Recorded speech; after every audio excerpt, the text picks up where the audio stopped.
Hello my loves, and welcome to another Pondering by the Pond view. Hello. This has been my view for the last couple episodes and I've been loving it. My ass does hurt a bit from sitting on the rocks, but that's fine. That is fine.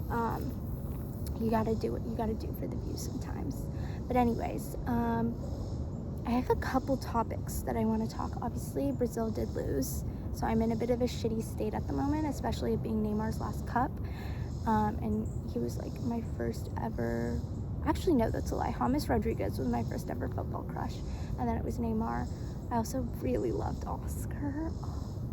I love a footballer. They're so, I love them.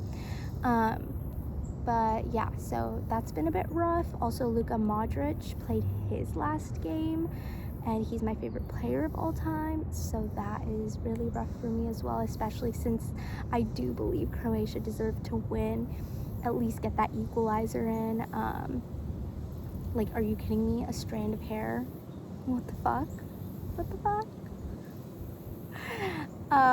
Anyway, but that's the saltiness of this week. As for everything else, I have been in a very reminiscent state of 2023, and I don't know, well, obviously 2023 was a bad year for me overall in terms of, like, that was when I was hospitalized in July and, you know, everything. But I've been reminiscent of the music that I was listening to at that time, and I just keep having, like, flashbacks to being in those memories.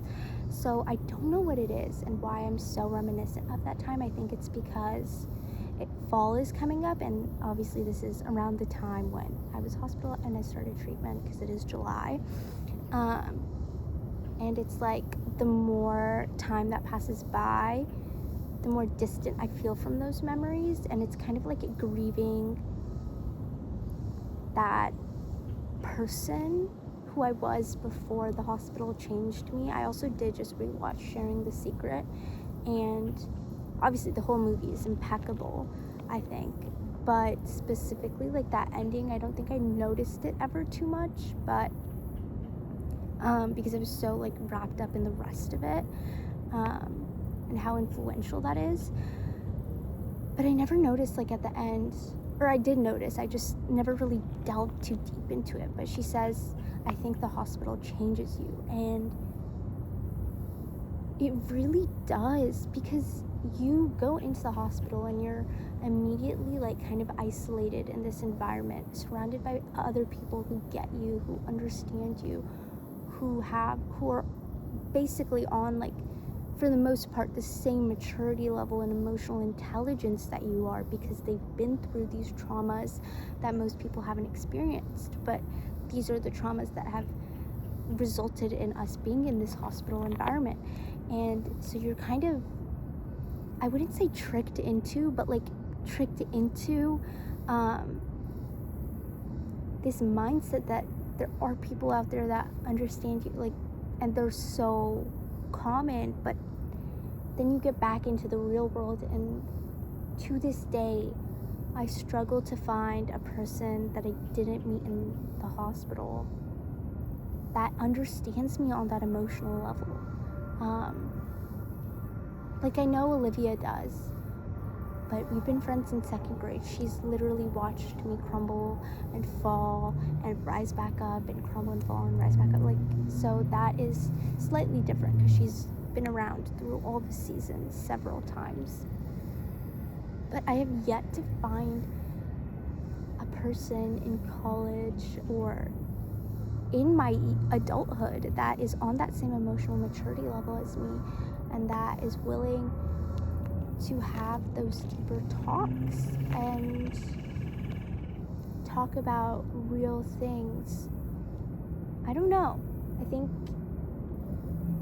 it's so intimidating, because you feel so different knowing that you are the way you are. Because, like, before hospitalization, you know like there's something wrong with you, you know you're different, but it hasn't been labeled on you. It hasn't been,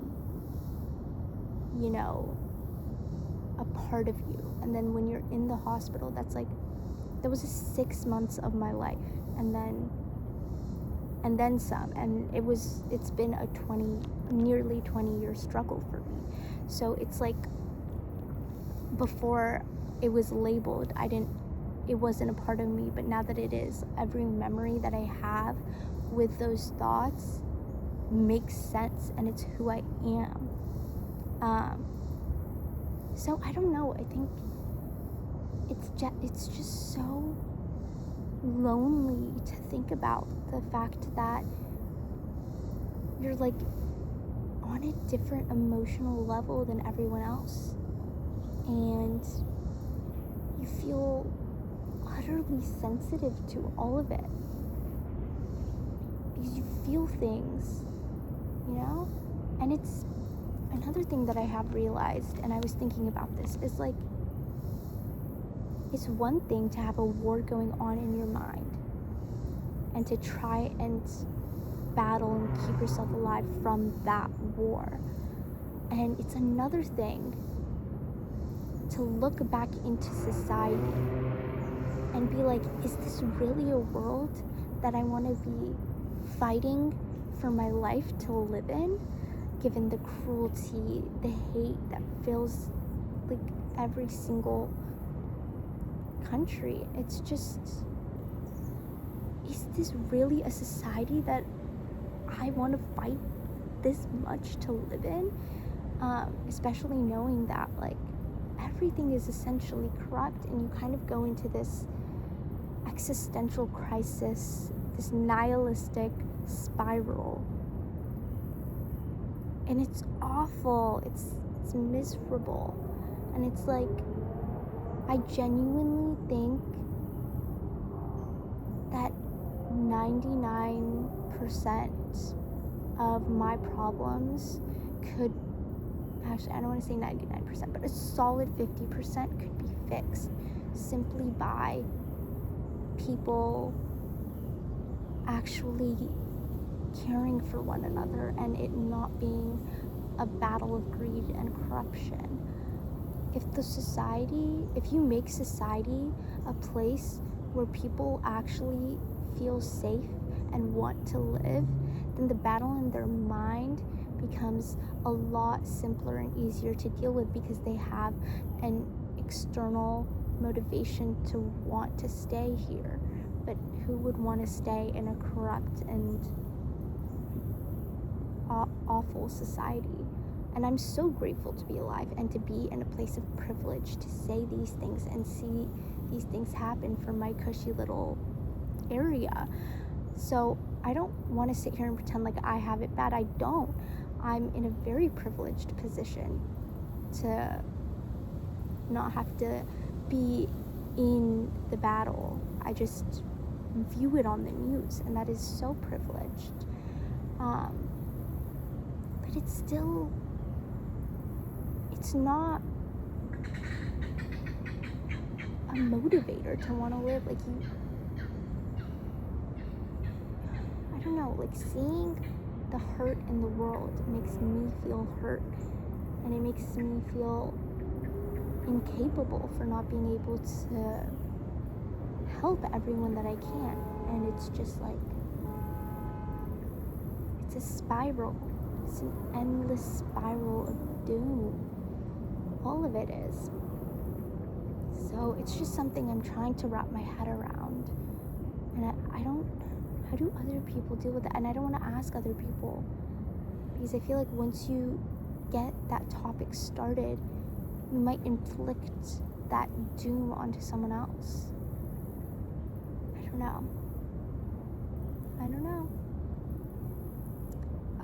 don't know. I've also recently been thinking about starting back therapy. And I know that's like a sign that I do want to get better. So that's cool, I guess. I think it's because, I've developed this routine for myself for the past 2 weeks. I've reached this place of like trying to actually make a life for myself, and like being sick and tired of wasting 20 years of my life on this shit. But I'm still like stuck in that hole. Like, sure, I'm doing the things, I'm, you know, going with the script, and I'm trying to push past it, but it just won't go away. And I'm like, what the fuck do I have to do? But I'm gonna keep trying. I'm gonna keep going with this consistency. I think I don't want to get impatient like I always do and quit after 2 weeks. You know, I need to give it the rest of the summer at least to give it a firm foundation, you know, and then work from there. So, and that's exactly like in the habits that I made, that I shared last week. I also realized I never did a proper introduction of like who I am, what I struggle with and everything, so I definitely do need to do that, because I don't want someone to just come onto my page and like, oh, damn, eating disorder, BPD, you know, like left, right, whoa, what? I didn't, huh? So I definitely need to do like an everything about me, like intro, elevator speech. So that's something I need to work on.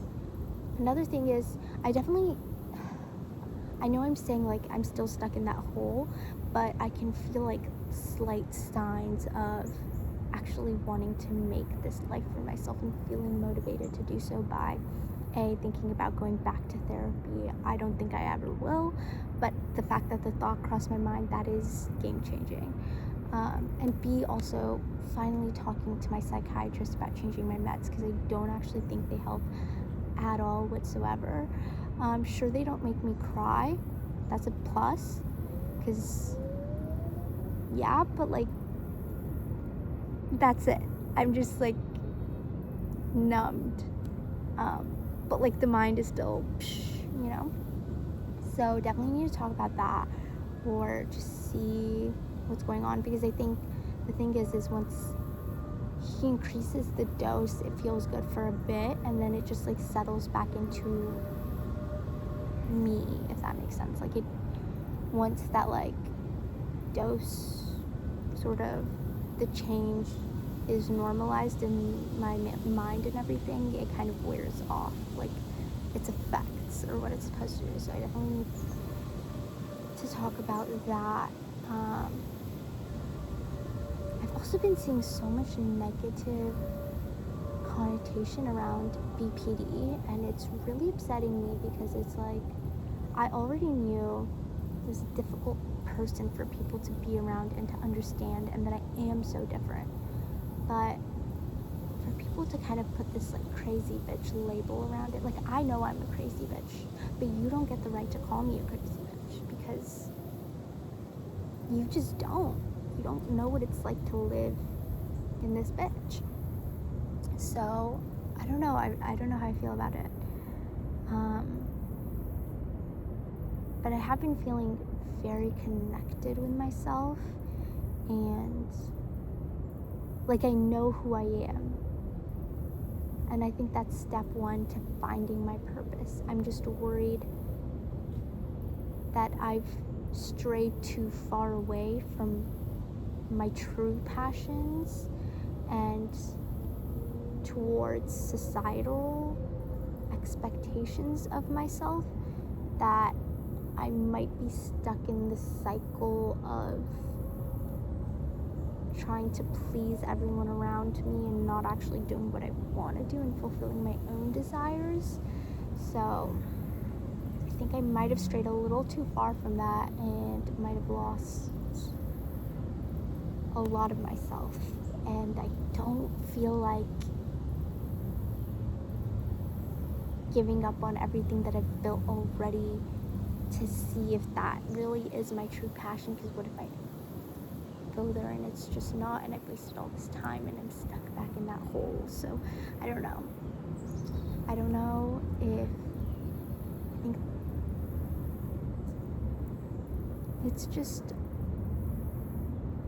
there's so much I want to do, so much I want to see, so much like I wanted to have already accomplished that I haven't. I don't have my future husband, which is something like I wish I did, because the clock is ticking and I'm 19. I shouldn't be thinking that the clock is ticking. I'm literally not even 20 yet. Oh gosh. Ugh, jump scared myself. Okay, my ass hurts, but I kind of have to deal with it because I'm scared of the way that I look right now. Oh god. I don't even, it's fucked. Yeah. I have an exam, and I'm pretty sure I might be late to it. So I need to go. But I love you guys. I totally stopped mid-ponder, but like that's the way like it works. I see what I look like and I'm displeased with myself, and then everything is ruined, and it sucks because it shouldn't be like this. It really shouldn't. But I love you guys. I hope you have the loveliest day, and I'm gonna be back here on Wednesday, so I'll see you guys then, maybe. Got my nails pink. Might have shown you guys already, but I love pink.